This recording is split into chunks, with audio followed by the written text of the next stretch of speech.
संध्याकाळी मनोज जरांगे पाटील काय भूमिका स्पष्ट करतात याकडे सगळ्यांचंच लक्ष राहील। तिकडे उद्धव ठाकरेंच्या काळात आरक्षण गेलं त्यावेळी तुम्ही गप्प का बसला असा सवाल भाजप मुंबई अध्यक्ष आशिष शेलार यांनी जरांगेंना विचारला। तर जरांगे पाटलांची दादागिरी कुणाच्या जीवावर सुरू आहे असा सवाल भाजप नेते प्रसाद लाड यांनी केला। यामागे शरद पवार आणि राजेश टोपे हेच आहेत असा आरोप देखील लाड यांनी केला। आज बोलतायत त्यांना आमचा प्रतिप्रश्न आहे, उद्धवजींच्या काळामध्ये तुम्हाला आरक्षण आणि त्या विषयातली भूमिका झालीच नाही, त्यावेळेला तुम्ही गप्प का होतात? पवार साहेबांच्या समर्थनाचा पक्ष ज्यावेळेला सत्तेत होता त्यावेळेला त्यातलं 1% काम झालं नाही, किंबहुना सर्वोच्च न्यायालयामध्ये देवेंद्रजींनी दिलेलं आरक्षण व्यापकच झालं, त्यावेळेला तुम्ही गप्प का होतात?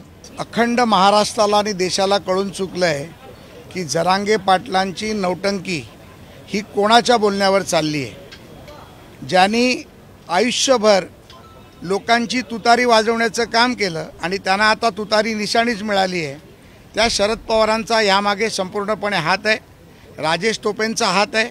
त्यामुळे त्या ट्विटच्या माध्यमातून एक महाराष्ट्राला सत्य सांगण्याचा प्रयत्न हा माझा होता, तो मी केलेला आहे।